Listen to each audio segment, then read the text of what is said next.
चलिए आज बात करते हैं एक ऐसी सच्ची घटना की जो जापान में सन 1918 में हुई थी। एक ऐसी अविश्वसनीय सी कहानी जो इस बात पर यकीन करना मुश्किल कर देती है कि एक बच्चे का प्यारा सा खिलौना कैसे एक भयानक खौफनाक वजूद बन सकता है। सोचिए जरा, क्या एक प्यारा सा खिलौना किसी का सबसे बड़ा खौफ बन सकता है? हम सबके बचपन में कोई ना कोई खिलौना, कोई गुड़िया जरूर रही होगी जो हमारे सबसे अच्छे दोस्त जैसी थी, है ना? लेकिन ये जो कहानी हम आज जानने वाले हैं, इसे सुनने के बाद शायद किसी गुड़िया को दोस्त बनाने का ख्याल भी दिल में ना आए। तो ये कहानी शुरू होती है एक भाई बहन से। भाई 17 साल का इकिची सुजुकी और उसकी प्यारी सी छोटी बहन किकुको जो बस 4 साल की होने ही वाली थी। अब देखिए, इकिची अपनी बहन से बेइंतहा प्यार करता था। उनका परिवार काफी गरीब था, पिता मजदूरी करते और माँ सिलाई का काम। किकुको ने ना एक जिद पकड़ ली थी कि उसे अपने जन्मदिन पर एक सुंदर सी गुड़िया चाहिए, लेकिन घर में पैसों की तंगी थी। अपनी बहन का उदास चेहरा इकिची से देखा नहीं गया। तो भाई ने ठान लिया। उसने महीने भर छोटे मोटे काम किए, पैसे जोड़े और फिर एक दिन उसे एक दुकान की खिड़की में वो गुड़िया दिखी। एक पारंपरिक जापानी गुड़िया जो बाकी गुड़ियों से एकदम अलग थी। लाल किमोनो पहने, गर्दन तक काले बाल, पर सबसे खास थी उसकी आंखें, इतनी गहरी मानो सब कुछ देख सकती हों। इकिची को वो गुड़िया पहली ही नजर में भा गई और उसने फौरन उसे खरीद लिया। तो किकुको का चौथा जन्मदिन आया। जब उसने अपना तोहफा खोला तो उसकी खुशी का कोई ठिकाना नहीं रहा। वो गुड़िया देखकर जैसे पागल ही हो गई। लेकिन ये खुशी ज्यादा दिन की मेहमान नहीं थी। किकुको वो गुड़िया इतनी पसंद आई कि उसने प्यार से उसका नाम रख दिया ओकिकू। वो एक पल के लिए भी उसे खुद से दूर नहीं करती थी। उसके बाल संवारना, उसे नहलाना, हर वक्त उसे अपने पास रखना, मतलब ओकिकू अब उसकी सबसे अच्छी दोस्त बन चुकी थी। लेकिन फिर जन्मदिन के कुछ ही दिन बाद एक बहुत ही बुरी घटना घटी। बाहर खेलते हुए किकुको को मच्छर ने काटा और उसे भयानक मलेरिया हो गया। वो तड़पती रही और अपनी आखिरी सांस तक उसने उस ओकिकू गुड़िया को अपने सीने से लगाए रखा और फिर उस नन्ही सी जान ने दम तोड़ दिया। परिवार टूट चुका था। उन्होंने किकुको की याद में उस ओकिको गुड़िया को घर के हॉल में एक शेल्फ पर रख दिया।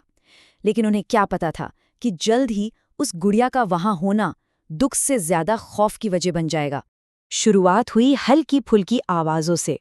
पहली रात इकिची को हॉल से किकुको के हंसने जैसी आवाज सुनाई दी। फिर कुछ दिनों बाद कुछ और अजीब हुआ। घर पर कोई नहीं था, खिड़की दरवाजे सब बंद, लेकिन किकुको की बनाई सारी ड्राइंग्स फर्श पर बिखरी पड़ी थीं और ठीक उनके बीच में वो गुड़िया रखी थी। बस यहीं से शुरू हुआ डरावनी घटनाओं का एक ऐसा सिलसिला जो कभी खत्म नहीं हुआ।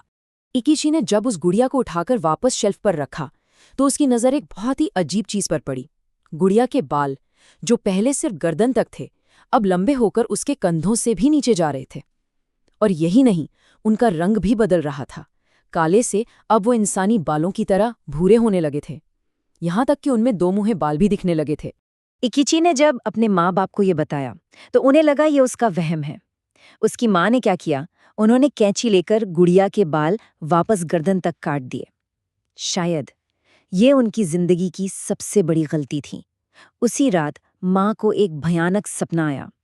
सपने में किकुको रो रही थी, कह रही थी, तुमने मेरी गुड़िया के बाल क्यों काटे? और फिर गुस्से में किकुको का चेहरा ओकिकू गुड़िया में बदल गया। माँ की चीख के साथ नींद खुली तो देखा ओकिकू गुड़िया उनके सीने पर बैठी थी। अब तो हद ही हो गई थी। घर में अजीबोगरीब घटनाएं रोज की बात हो गईं। एक शाम तो इकिची ने अपनी आंखों से देखा, शेल्फ पर रखी ओकिको गुड़िया ने धीरे से अपना सिर उसकी तरफ घुमाया और फिर उसने अपनी पलकें झपकाईं। सोचिए जरा, उस एक पल के बाद घर में किसी की हिम्मत नहीं होती थी कि उस गुड़िया के पास भी जाए। परिवार अब पूरी तरह से डर चुका था। एक दिन उन्होंने फैसला किया कि अब बहुत हुआ, वो उस गुड़िया से छुटकारा पाकर रहेंगे। लेकिन उस रात जो हुआ, उसने उन सब की रूह कपा दी।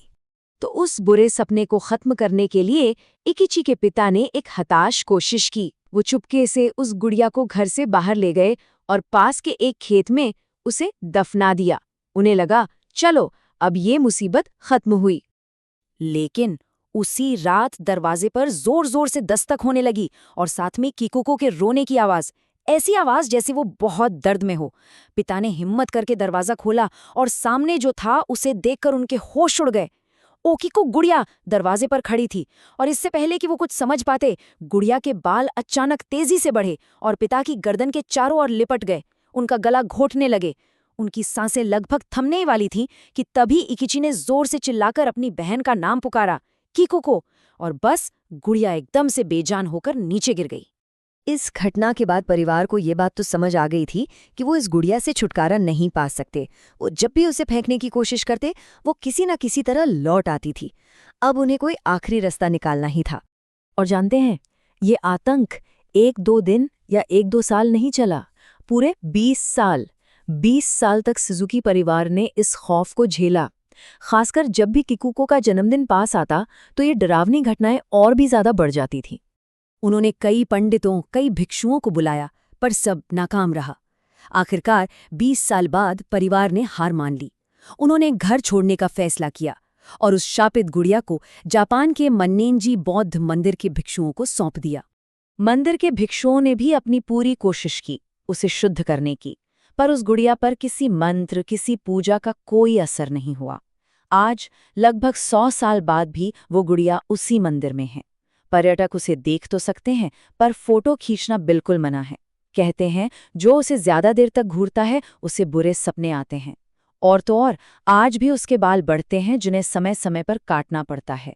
लेकिन सबसे खौफनाक बात जो हाल ही में सामने आई है वो ये है कि अब उस गुड़िया का मुंह धीरे धीरे खुल रहा है और उसके अंदर छोटे छोटे दांत उगने लगे हैं।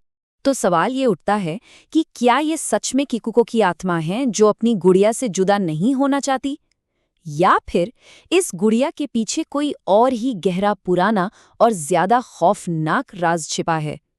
ये एक ऐसा सवाल है जिसका जवाब आज तक किसी को नहीं मिला और जो आज भी लोगों के दिलों में डर पैदा कर देता है।